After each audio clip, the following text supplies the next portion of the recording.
Hi everyone. Let's have a little lunch, shall we? Let me just check and see if how this is looking. Come online. Oh look, running ads. You know, as a YouTube watcher, I hate ads, but I guess that's how we make money as YouTube content creators. Here we go. Oh yeah, looks good. Let's see. I'm not exactly in the camera here, am I? Maybe I turn the camera just a little bit. Get me in the center. Maybe I turn the camera a little bit more.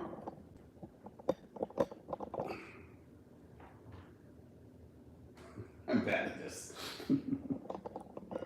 Yeah, that should do it. Okay. How's everybody doing today?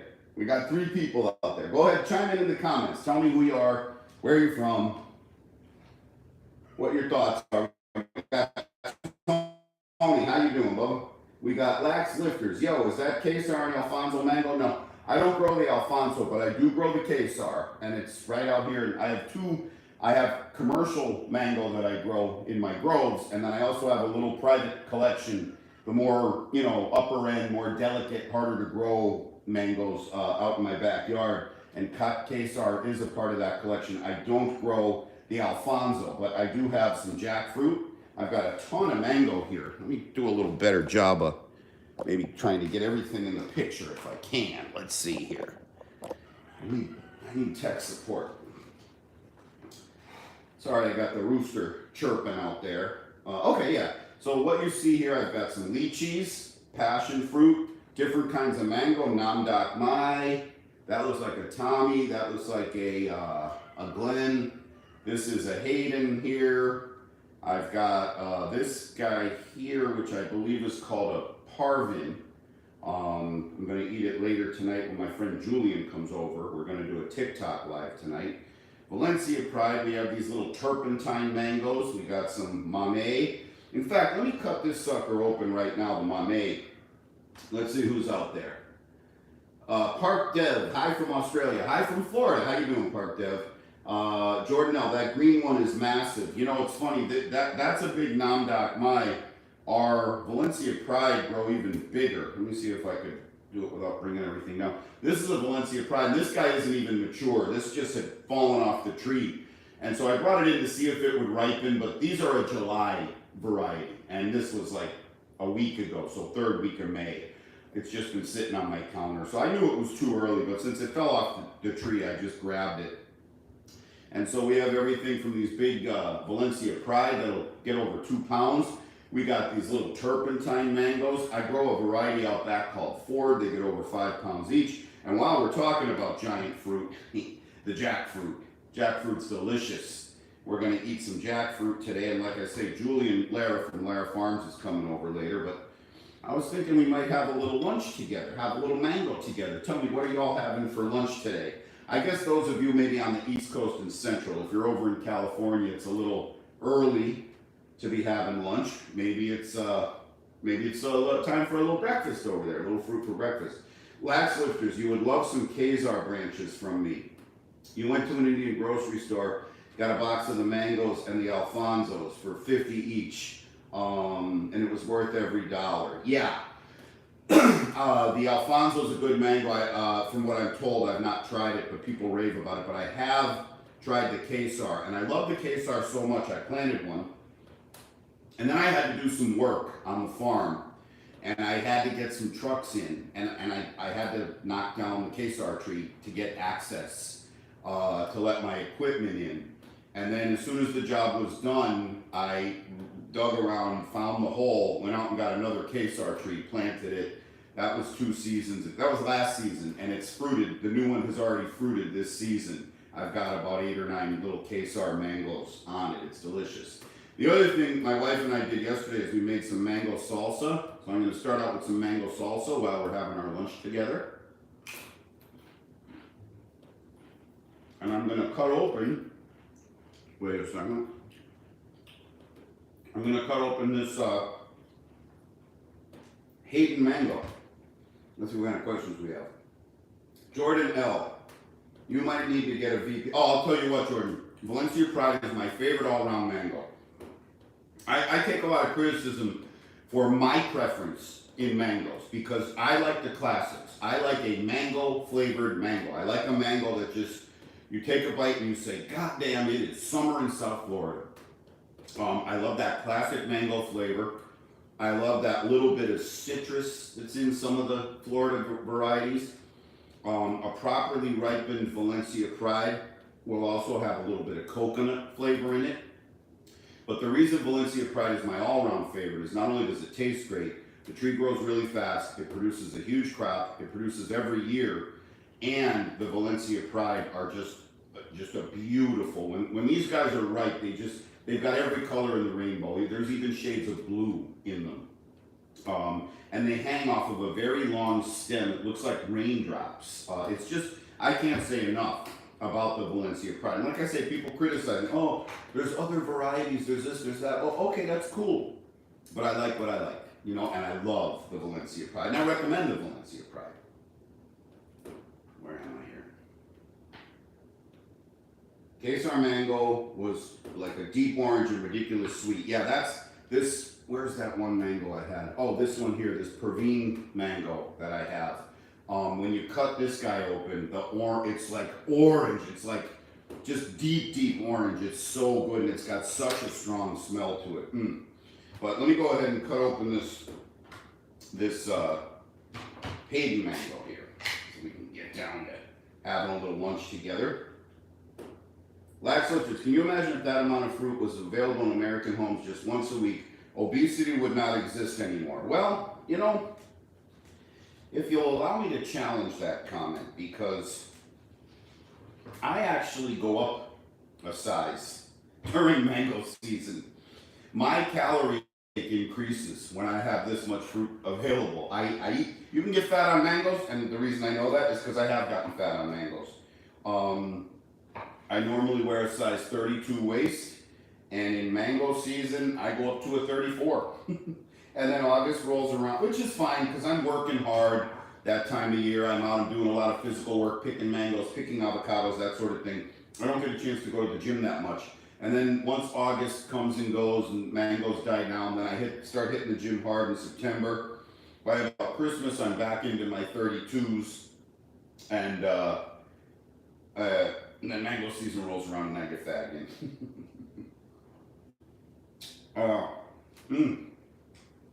I love a Hayden mango. What I just said about the Valencia Pride, a lot of people criticize me. Me and Lax Lifter here are talking about the Alfonso, the Quesar, which are like specialty Indian mangoes. They're delicious. And whenever I say I love a Hayden, people criticize me. Oh, that's a simple mango. That's a common mango. I can't help it. I like what I like. Thank you, Jordanelle. Thank you for the support. Tony, the guy behind your house is a landscaper. He has 3 clients that have big mango trees in Palm Coast, south of St. Augustine. Oh, wow. That's up there. That's pretty far north. Are they producing? I'm not sure how far north you can go in Florida and still get mangoes. Ooh, what a great way to start my lunch. A Hayden mango and a little bite of mango salsa. The mango salsa, I put some tomatoes, some garlic, some onion, and I put a whole jalapeno, a big jalapeno in there.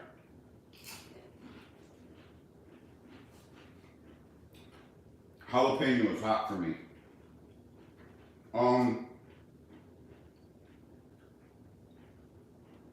SA wants to know, do I own real estate outside the plantation, and was the plantation a good investment? We call it a grove.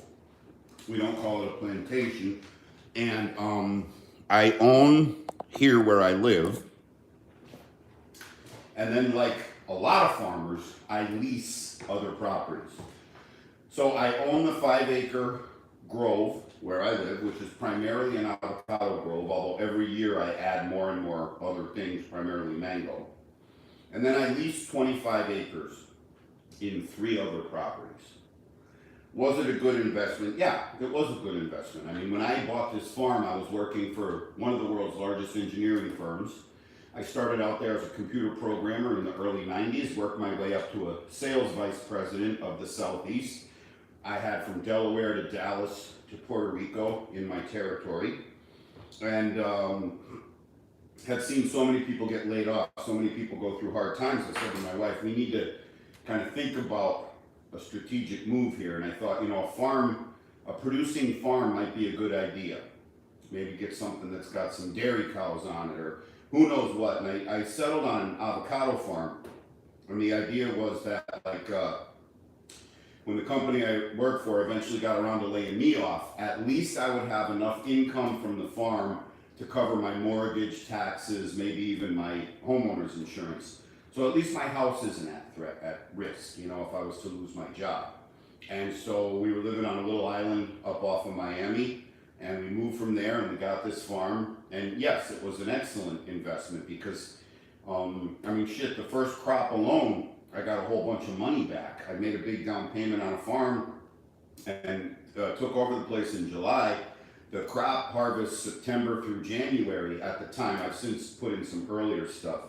And immediately made a ton of money back, so it was great. And then we also bought during the housing dip when house prices were really low, interest rates were really low, and since then there's been crazy appreciation. And now there are new homes on quarter-acre plots with no farm, they're regular neighborhood homes, being built here in our town that cost more than the whole farm cost me, which was 5 acres with an income producing grove on, you know what I mean? So yes, it was a good investment. I mean, I haven't sold it, so we won't know for sure till I sell it, right? You never know if an investment was good until you sell it. If I don't already plant lemon drop mangosteens, the next cool fruit like jaboticaba. Jordan L., I don't think mangosteen grows anywhere in America. I'm aware of some people that are trying to get it to grow down in Key West, Florida, which is the American city with the highest average temperature year-round. You know, it gets hotter in Death Valley, but it also gets colder. But Key West has like a steady average temperature, I think, of like 77 degrees. And it has to be really hot to grow mangosteen. And I'm not sure anyone's been able to grow it in the US yet. I love this stuff though, it's delicious. Very expensive. SA loves our content, thank you. Lax Lifters love the insight. For jackfruit, you saw some people online that eat the seeds. Yeah, my wife we tried boiling them one night and it didn't come out real good, but she bakes them. And they actually come out pretty good. People are always telling me, whenever I show a fruit, people, oh, grind up the skin and make a skin cream out of it, or, you know, crumble up the leaves and make a tea. And I'm always like, yeah, whatever. And people would tell me that about the jackfruit, and I would kind of like ignore them. But my wife tried it, and she bakes the seeds, and she'll eat every day. You know, if we eat half the jackfruit, she'll probably get 30 seeds out of it or more. She'll bake them, and she'll just sit there eating them at night while we watch TV. Hi, Lil Man with the Cup. Lil Man with the Cup, how you doing? Speaking of the cup, let me take a sip of my iced tea here. Lil Man with the Cup says, I'm enjoying the fruits of my labor, quite literally, right? Big B wants to know, do I just eat fruit? No.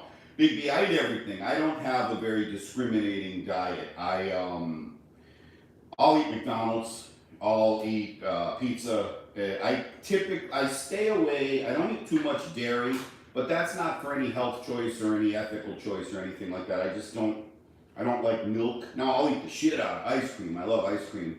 But like, if you put a glass of milk in front of me, I just don't like the way it tastes. Shakes made with milk, not a fan. I'll replace them with like a soy milk or an almond milk or even water. I'm not a big fan of eggs. I don't like the way they smell. When they're cooking, it kind of turns my stomach. Other than that, I eat everything. And, you know, look, I've done the Ironman triathlon twice. I did it in Arizona in 2005. And then I also did Kona, which is the World Championships in Hawaii in 2005. And, you know, people have all their special diets and their proteins and their powders and their potions and their mixtures and their this and that. And I drank water, Gatorade, Coca-Cola. I brought peanut butter and jelly sandwiches with me on the bike. I just had them in my pocket. I brought pretzels so I could get salt. And the guy who won both Ironman triathlons is a guy by the name of Faris Al Sultan. I think he grew up in Germany. I think he's of Iraqi heritage. Faris Al Sultan. He won first place the year I did it in Arizona, 2005, and he won first place in the championships in Kona in 2005, Hawaii. And when he finished Kona, he went right to Dairy Queen and had an ice cream. And he wasn't one of these like, you know, persnickety guys that was real worried about his diet and stuff. I mean, the guy's doing Ironman triathlon, so was I. He's like, I like it. I like ice cream, you know?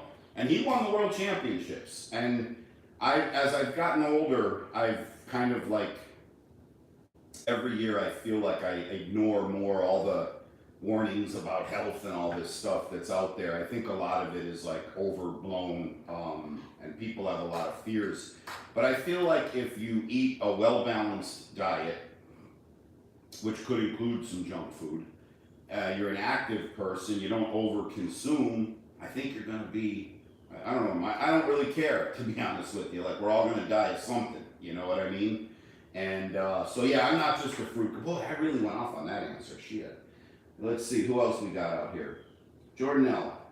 And I think you said you're in Australia, Jordanelle. You say it grows, oh no, that was Parkdale. Where are you at, Jordanelle? You said that mangosteen grows where you are. I would love to know. Oh, you say you grow mangosteen north of me.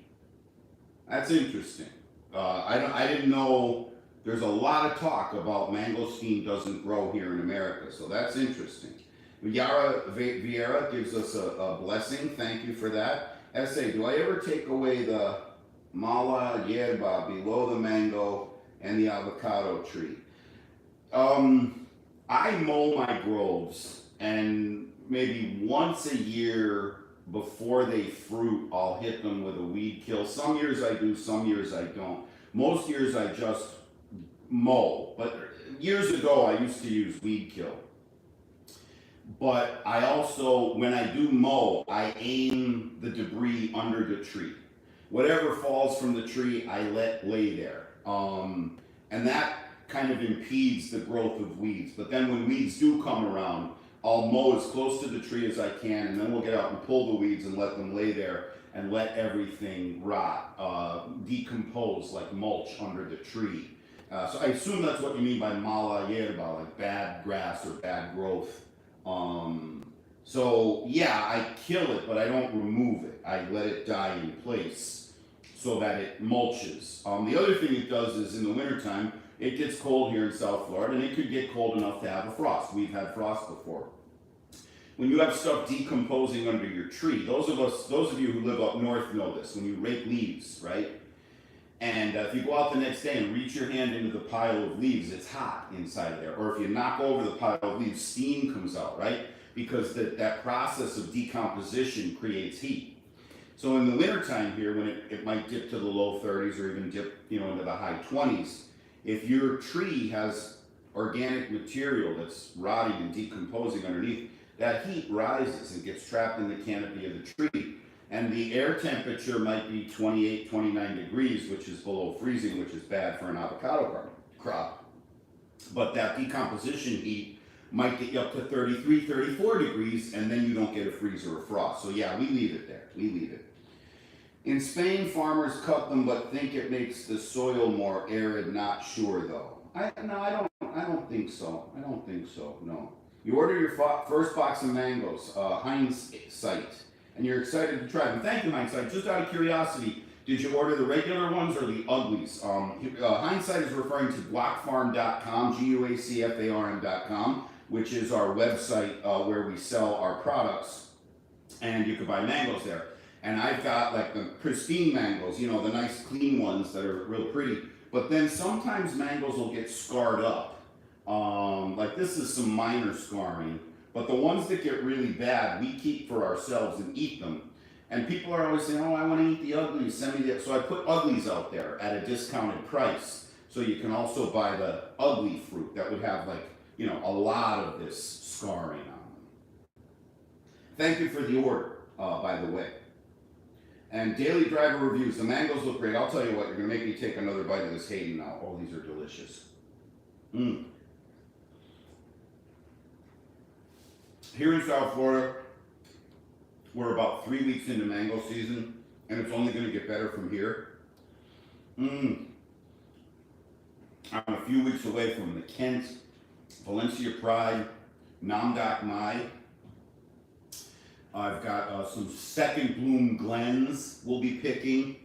And then I've got a whole bunch of like 2 of these and 2 of those, different little, kind of less known mangoes in my grove. And when people order a box from me at guacfarm.com, Guacfarm.com, there's going to be little surprises in there. Oh, I can't wait. Mm. So Jordan's saying they sell the lemon drop mangosteen. Now, are you telling me the lemon drop mangosteen is different than the rest of the mangosteen, that it's like a special one that'll grow here or something?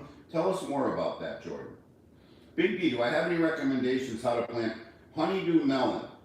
Yeah, I tried growing honeydew one year, and I got a few, and I had a few just rot on the vine. I think I planted them a little too late. I don't know where you are, Big B. I think if you're up north, you'll have an easy time. Just follow the instructions on the back of the packet. Let the vines go, and you'll have your melons. Now, if you're down here in South Florida, I think it's way too late in the season to plant them, because it's just beastly hot right now. I don't know. I might be talking out my ass. I don't know. But if I was ever gonna, I planted them in January. And by the time I started getting fruit, it was a little too late. If I was ever going to do it again, I'd put them in well before Thanksgiving down here in South Florida.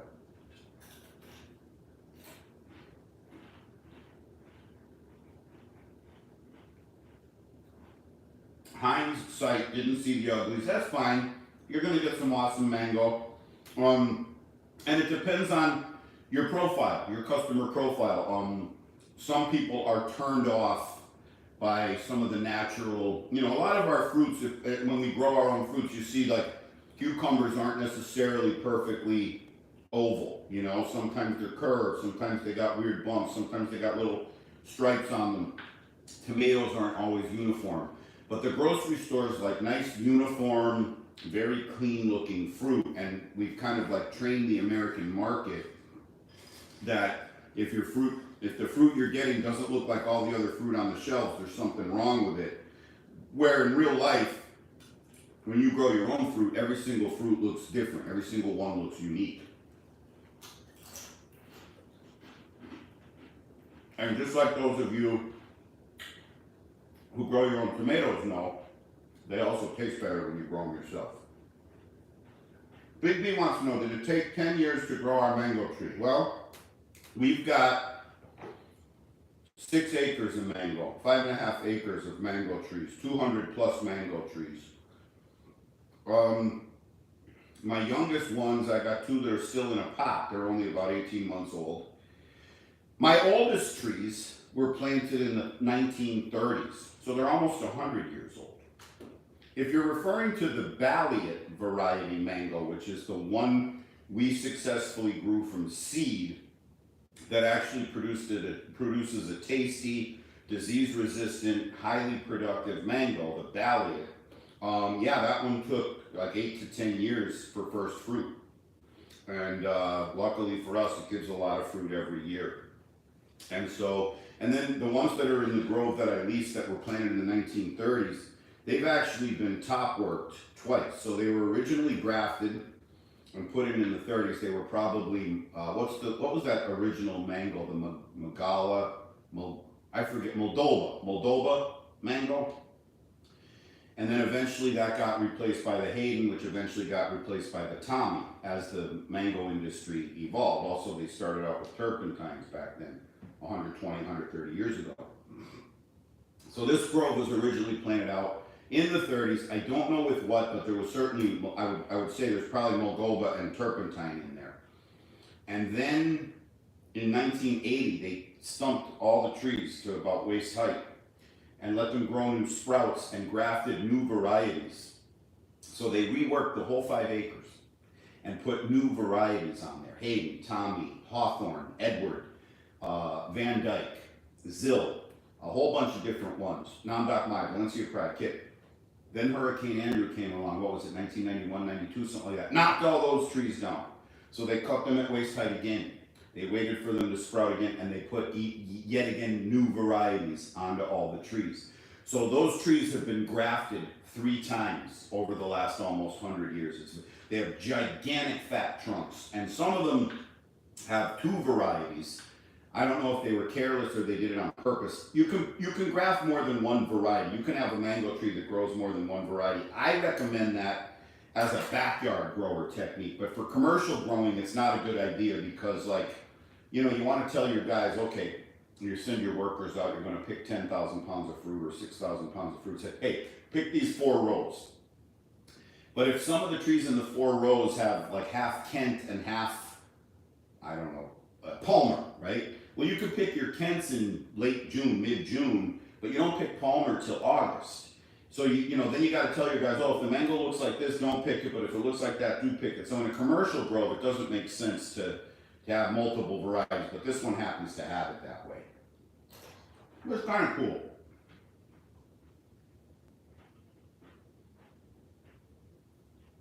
Hindsight wants to try as many varieties as possible this year to help him to decide to grow himself. Hindsight, if you're local to South Florida, they have a mango festival happening. I'll be there June 29th at the Palm Beach County Convention Center. I think, Google it. And you're going to get to try a lot of different mangoes if you go to that one. Ahmed Ali loves mango and jackfruit. How can you get them to the UK? I can't. Yeah, I know. I can't ship internationally. Heck, I can't even send mangoes to California. Even the state of California has a mango importation quarantine or ban. It's on their prohibited fruit list. So I know it's tough for you guys. I do know, though, you guys have a fairly substantial population of people from India, people from Sri Lanka, and I think mango lovers know this little hack that if you can go to, like, I guess you might call them like East Asian markets or Indian markets, Pakistani, Sri Lanka, you'll often find really good mangoes there. Not just high quality, but really good mango varieties. So that might be a trick in the UK, especially if you're in London. Big bees in the Northeast. Oh, dude, put them in. Put your honeydew in, follow the instructions on the envelope, and you'll be golden. Hindsight blemishes don't bother you. Yeah, they don't bother me either. Jordan L, the lemon mangosteen, what did he spell? Lemon drop mangosteen. Different variety. Okay. All right, so it's you do have a variety of mangosteen that does grow here. Okay, interesting. Omer Nirzi wants to know how's the Nam. I love the Nam. Valencia Pride, the Kit, the Kent, the Palmer, the Tommy. I love the classic Florida varieties. The Nam Doc Mai is an Asian variety. I think it comes from Thailand. Where our mangoes tend to have this yellow to orange to deep orange coloring here in South Florida. This one isn't ready to cut open yet, but the flesh inside of here tends to be more white to light yellow. Got a very delicious, sweet, kind of honey sweet flavor to it. You could also eat Nam Doc's green. I could cut this open and get like a crunchy, almost like a Granny Smith apple consistency. It'll be a little tart, but there'll be sweetness to it. Now, if I was to cut open, say, like a Tommy or a Hayden too early and try to eat the flesh, to me, I find it bitter. Some people like it, but the Nam Doc actually has a sweetness to it. The other thing I like about it is when you're picking them, they release sap from the stem. And if I'm picking 500 pounds, 1,000 pounds of these, all of a sudden the whole area starts to smell so fragrant, so delicious. It's got this flowery, soapy kind of, like you feel like you're in like Bed Bath & Beyond, where they've got the nice smelling creams and lotions, and it's just such a nice fruit to pick. The tree grows a lot. They give a lot of Nam Docs. You get a lot in a crop, and it's just a gorgeous. When the trees are full of Nam Doc Mai, it's a gorgeous tree to look at. I'm a big fan of the Nam Doc Mai. Tony. Oh, he's got to go cut the grass. Hopefully your vegan neighbor doesn't get hungry like I do when you're making ribeyes. Tony, I cut a lot. I cut so far 10 acres this week, and I got 10 more to go. And yesterday I was cutting grass up to my shoulder height, and then going back over. Oh my God, it was a mess. But enjoy cutting the grass. You pick the hottest time of day and one of the hottest parts of the world to do it. Alex is here. The tiny mango seedling is dying. I don't think it will make it. Alex, it's dead. You gotta accept reality, buddy. Dawit Yigsaw. Is there any way to grow monoembryonic mango true to seed rather than grafting? No.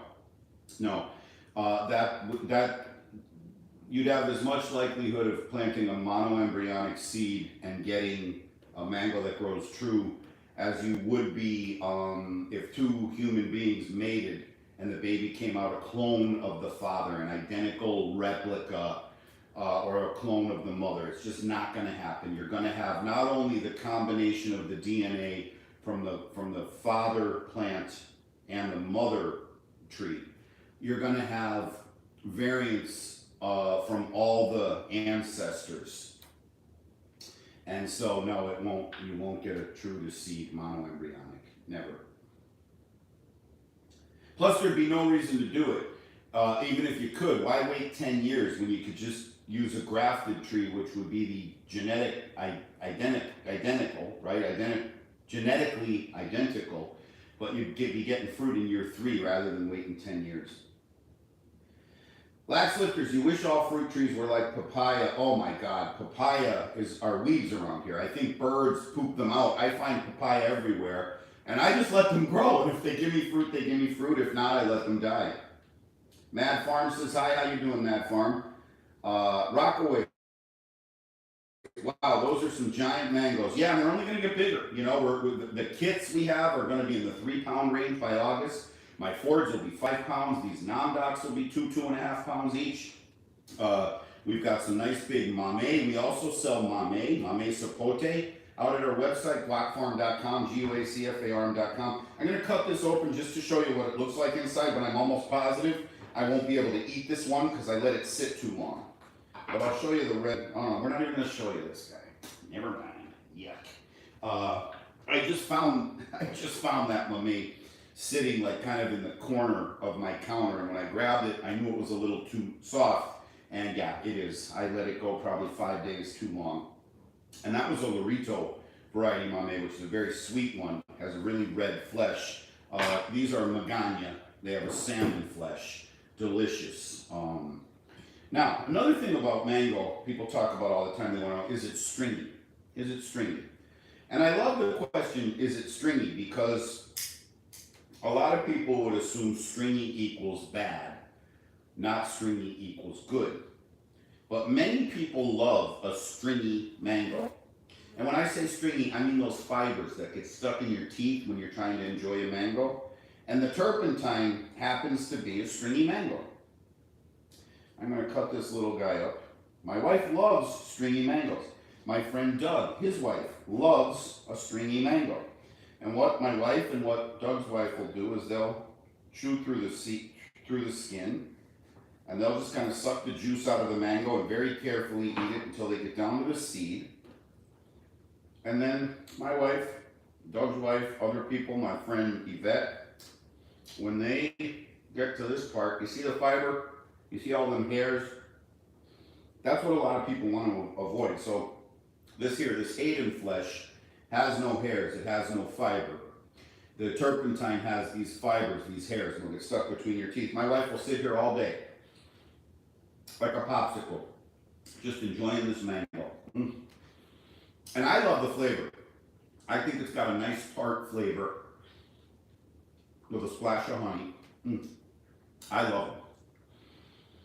Now, most people use turpentine for their rootstock. They'll use it to plant the original seedling, and they then graft onto it. So if you're ever going to Grove or a nursery, you're going to see 2 or 3 turpentine trees. And if you wonder why do I see so many turpentine trees but no one sells the fruit? Because everyone saves the fruit to use for their rootstock. They use the seeds from it. And in fact, tonight on TikTok Live, which I think on TikTok I'm Guacfarmer, Guacfarmer, or you might be able to find me on Sleepy Lizard. But I'm going to do a TikTok Live with Julian Lara from Lara Farms, and we'll talk more about, you know, the grafting process and what he uses for rootstock. Now I'm going to be real careful eating this because I don't want to get fiber in my teeth. I didn't even use my teeth to chew that. Now, that said, from a flavor perspective, I do like the Hayden better than the turpentine. But I get people every now and then, they want the turpentines. They have another name for it in Jamaica. They call it something else, but they love it over there. Ah, good. You know what? I keep taking my glasses off, and I'm going to leave them on. This is called a lychee. This is one of the most sought after fruit in South Florida in the summertime. Lychee season is maybe 3 weeks, maybe 4.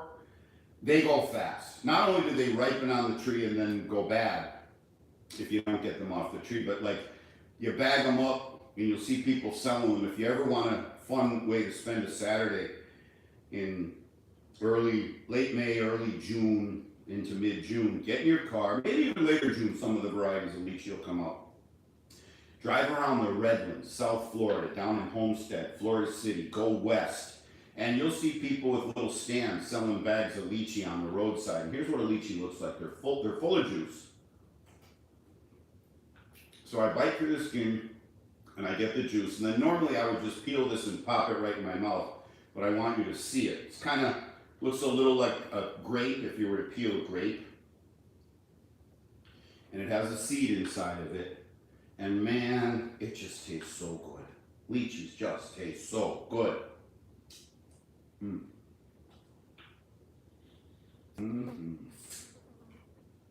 Okay. Thoughts on dry green mango powder? I never heard of it, Lax Lifters, so I had no thoughts on it.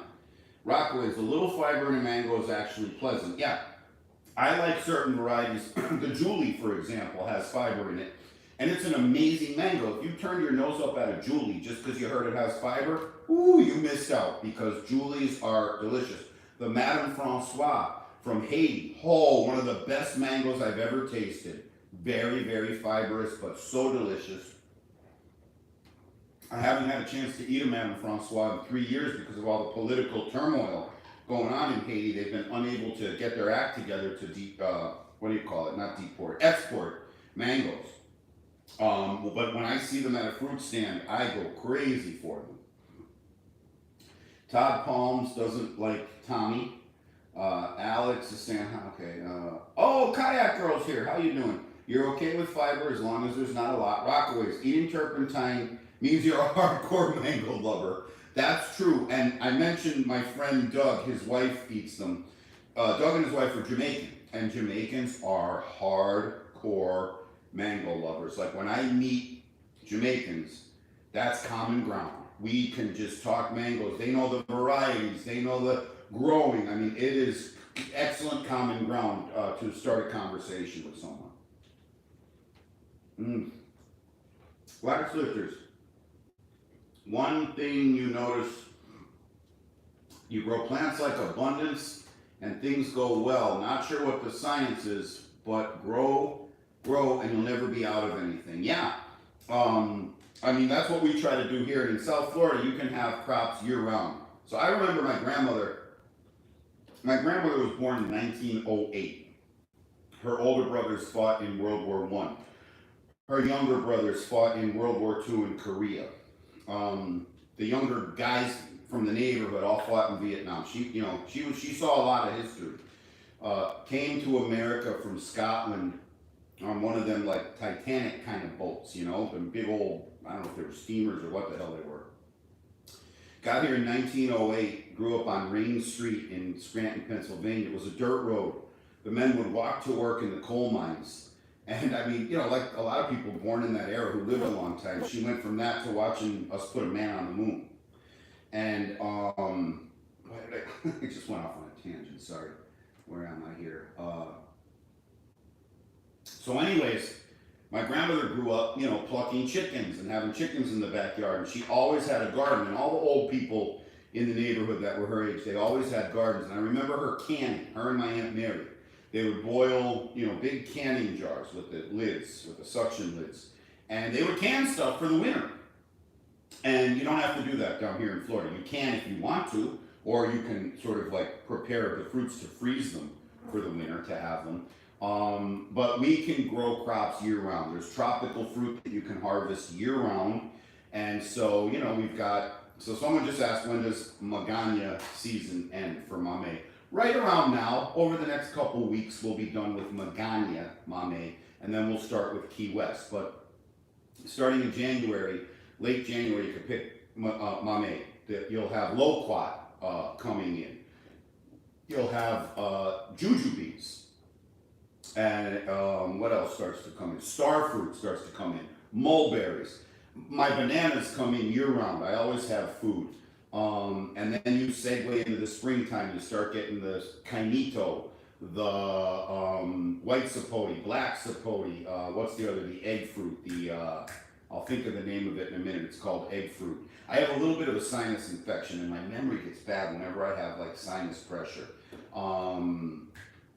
Well, anyways, egg fruit starts to come in. Then we segue in April, we start getting the first of the rosy gold mangoes. And then in May, maybe people can start picking some cherries and things. And then we get the Hayden. And then before you know it, mango season is in full swing. And then the next thing you know, there's jackfruit and lychee. We have a passion fruit vine out in the yard. We go out, it's like an Easter egg hunt when the fruit drops to the ground and we pick them up. And then you get into the summer and the avocados here.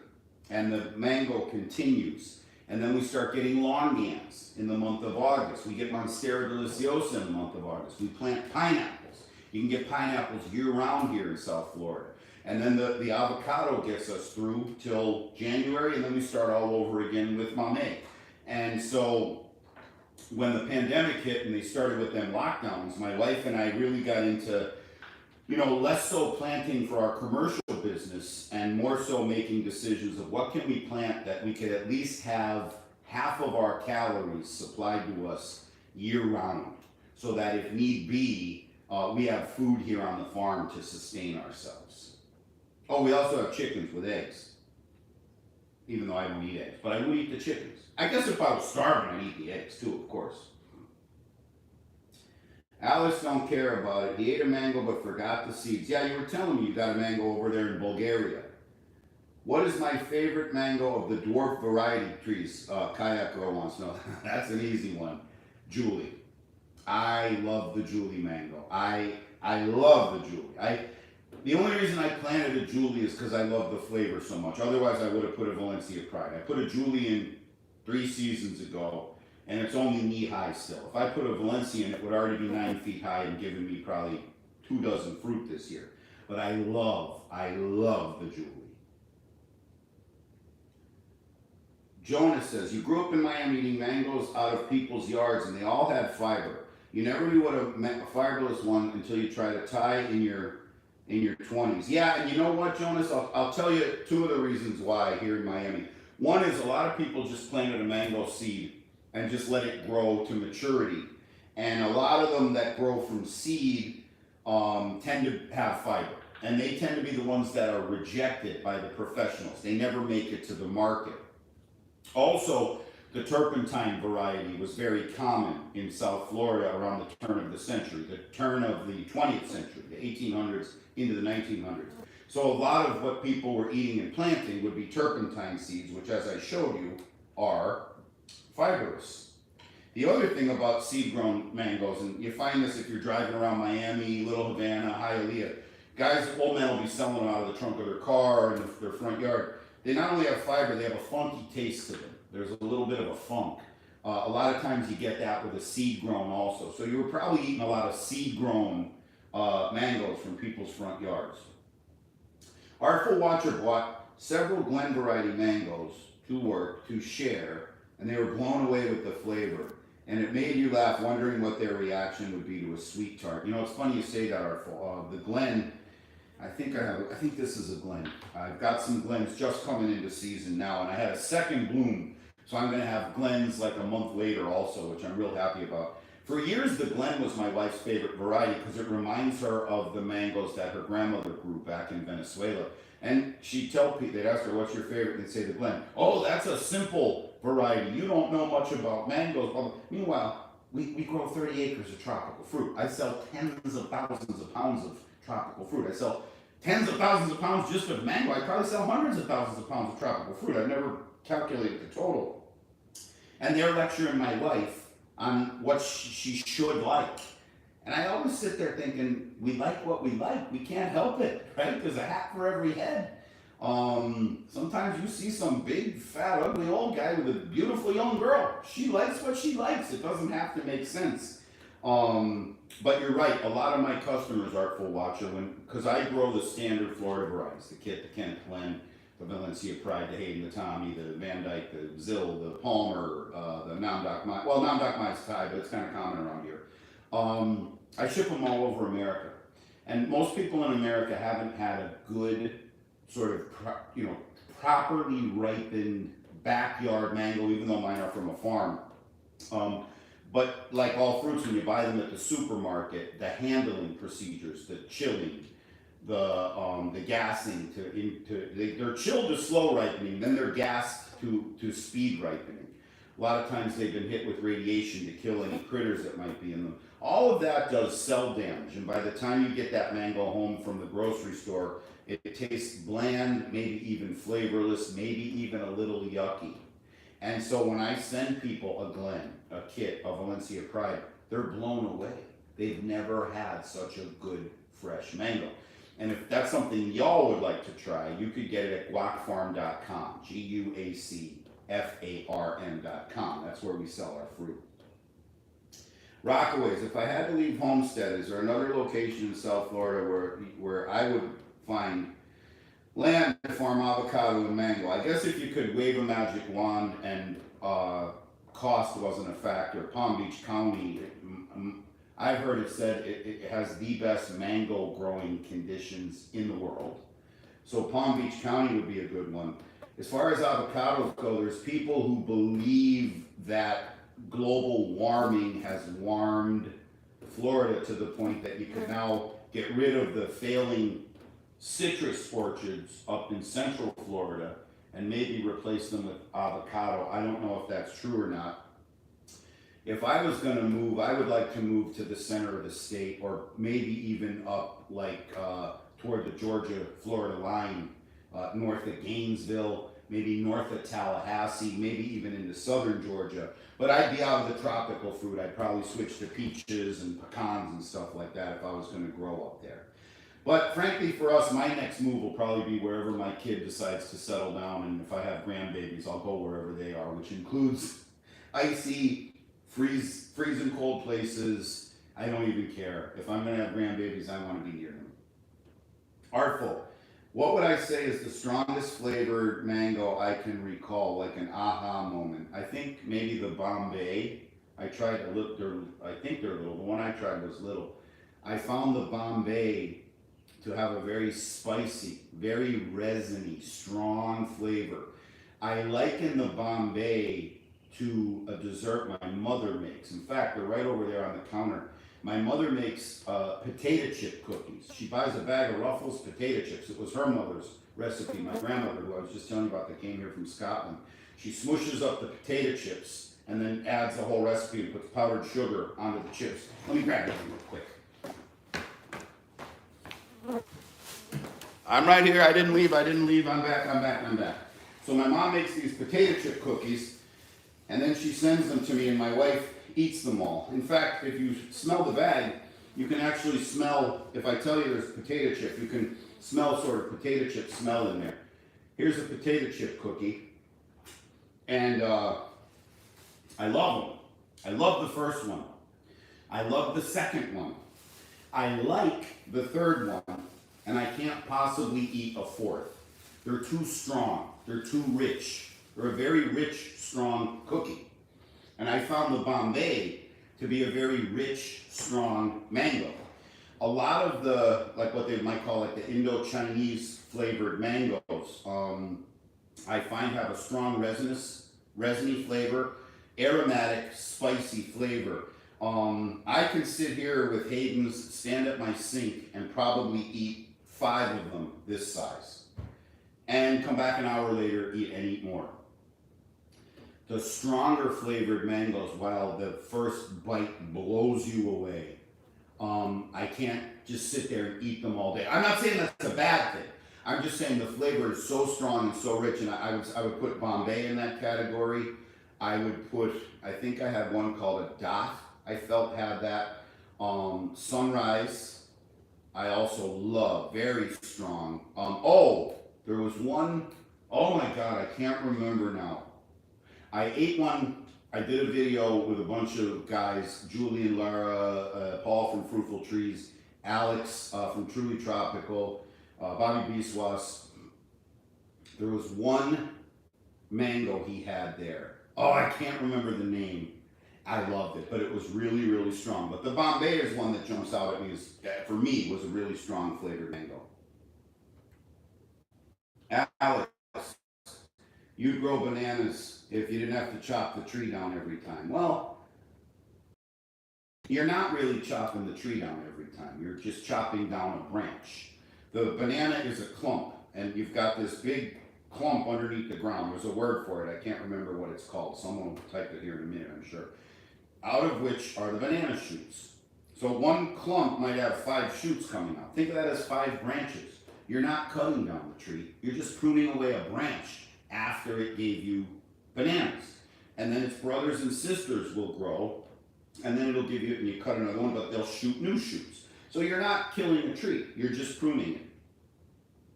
Rockaways, okay, that's a recommendation.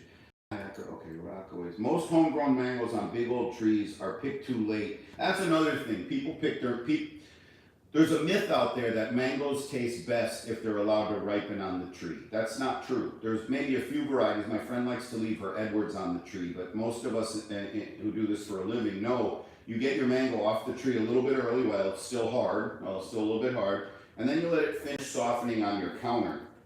And that's how you get your prime mango flavor. A lot of people, they're afraid they're going to pick it too early, or they don't have a way to get up in the tree, so they wait till they drop to the ground. By then your mangoes get like what we call jelly seed. They're just filled with like a flavorless or even nasty tasting gelatin on the inside. Oof, it's nasty when that happens. Avocado Kayak Girl likes the hat for every head quote. It's true, man. That's one of the,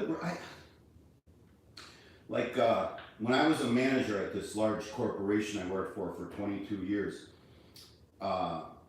it was a German company, and the Germans wanted, they like everything to be systematic and process oriented. I managed a sales team, and they wanted us to have standards. They wanted every salesman to be the same. But I covered Delaware to Texas to Puerto Rico, and they couldn't get it in their head that culture matters. And in the South, you might need one type of personality profile, but when I've got a guy selling in Baltimore or Washington, D.C., you might need someone that's a little more Northeastern. When you're selling in Puerto Rico, you certainly need someone who can sell to the Hispanic market, who they buy differently, they value, in Puerto Rico, they're gonna value relationships more. You're gonna go to lunch every time, you're gonna go to their house for dinner, they're gonna invite you to their home, they're gonna introduce you to their wife, to their children. They're gonna give you a little gift, right? But you go over to Naples, Florida, where it's a bunch of retired guys from New York City, they're gonna act like they're mad at you. You can't send someone in there who's this sweet, charming, innocent kind of person. Now, you go to Thomasville, Georgia, where, it's the deep South, and they want to tell you about going quail hunting over the weekend. And so I would always say to them, I can't have every single salesperson, and I would say that. I'd say there's a hat for every head. They didn't care. Carry can be intense, especially when it's overripe. I love the carry. I got a row of carries. I only got 4 carry mangoes this year. I don't know what happened to my carries. I was looking forward to them. Nothing. Kayak girl. Okay, she's talking to Rockaway. They're talking to each other. Jones. Resinous is more akin to Indian mangoes, not Indo-Chinese. Many of the Jamaican mangoes are Indian varieties. Yeah, whatever. Indian. I'm saying there's like 3 varieties of flavor profile. You have classic, Indo-Chinese, and unique.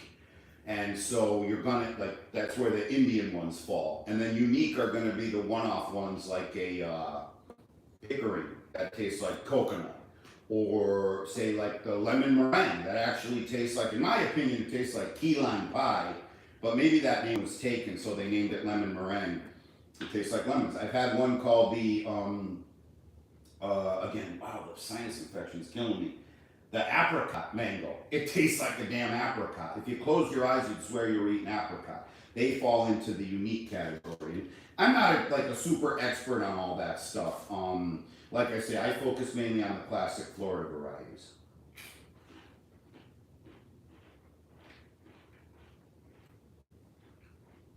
Let's do a quick contest. The winner will get a free box of ugly mangoes off of me. I said earlier what my favorite all-around mango was. First one to tell me in the chat wins a box of uglies. Ready, set, go. Avocado. You're scared to try Indian varieties when people say they have spice. Nah, it's not avocado. It's kayak girl. It's not spicy like chili pepper or black pepper or garlic or something like that. There's just a little, it's almost like when you smell potpourri or a scented candle. It's that little aftertaste that's left in the top of the back of your throat, is what they mean by that. But I wouldn't shy away, kayak girl. If someone offers you a mango, take a bite. You could always spit it out. You know what I mean? And there's some mango. Oh my God. People think I'm crazy, but there's certain mangoes I take a bite and I just want to hug somebody. People are close. Okay, no. Joseph Robinson wins. Joseph, you just won a box of ugly mangoes. Human Man got the answer right too, but Joseph got it first. Sorry, buddy. Valencia Pride is my favorite all-around mango.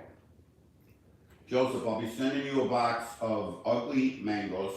Ugly means they're going to be stained. They're going to be, there's going to be some staining on them. They're coming from my no-spray grove. And so when you don't spray in a grove, some of your fruit's going to get a little bit of dirt on them, a little bit of fungus. It's cosmetic. It doesn't affect the fruit. What I need you to do is go to the contact section of my YouTube channel. There's a button that says send creator an email.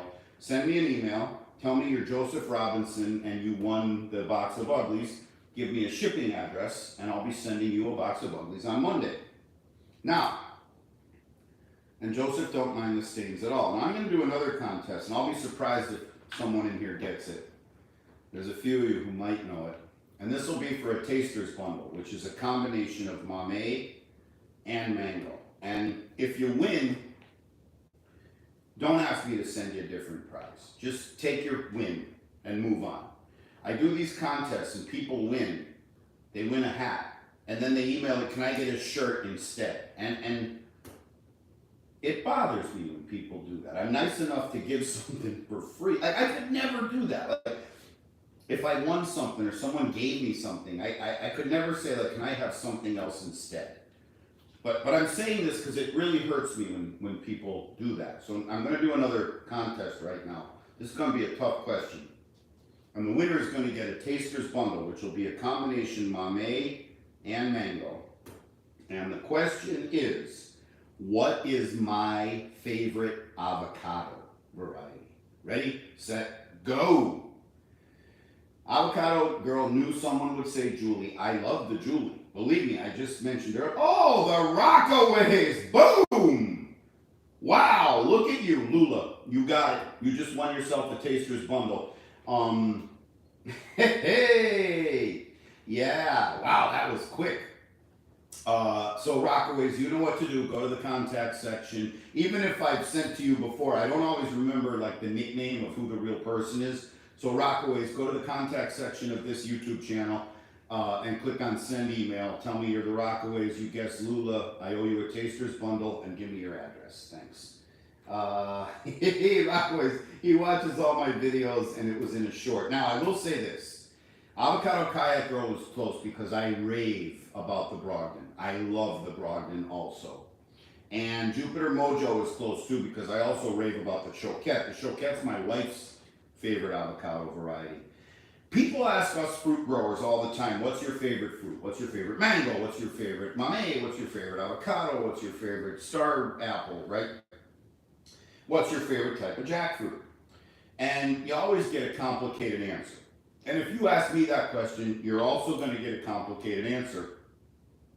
A lot of times it has to do with what I happen to be harvesting at the time. Like right now I'm loving Hayden mangoes. Loving Hayden. When the Valencia Pride come out, I'm going to forget about Hayden. I'm going to love Valencia Pride. So I always give a caveated answer. But when you ask me my favorite avocado, Lula. I can answer it with no problem. I love the Lula. And you know what?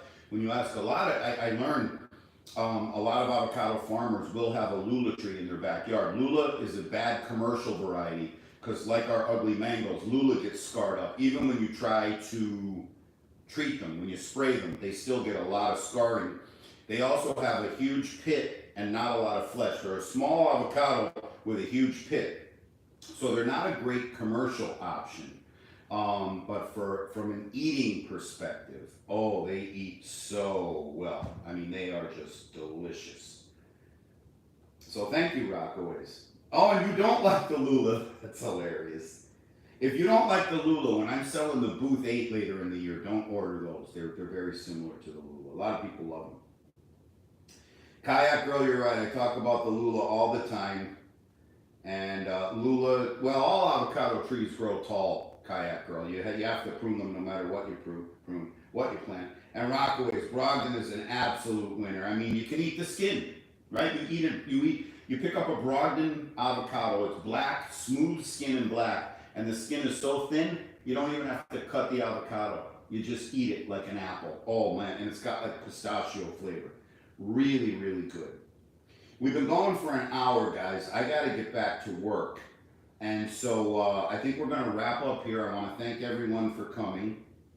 I thought I was going to have my lunch while I talked to y'all, but I could barely get a bite in because of all the yapping I was doing. And so I also need to eat my lunch because I'm getting a little hungry here. And so I'm going to say goodbye at the 1 hour mark. So thanks everyone for coming. Do me a favor, go out, buy yourself some mangoes, we're going to have avocados around the 4th of July. The crop was a little delayed this year, but you could pre-order avocados, you can get our hats, our shirts. We're going to be selling Monstera Deliciosa come April, come August. We have Mamey, and the place to do that is guacfarm.com, Guacfarm.com. Thank you very much, and I'll see y'all later. Bye.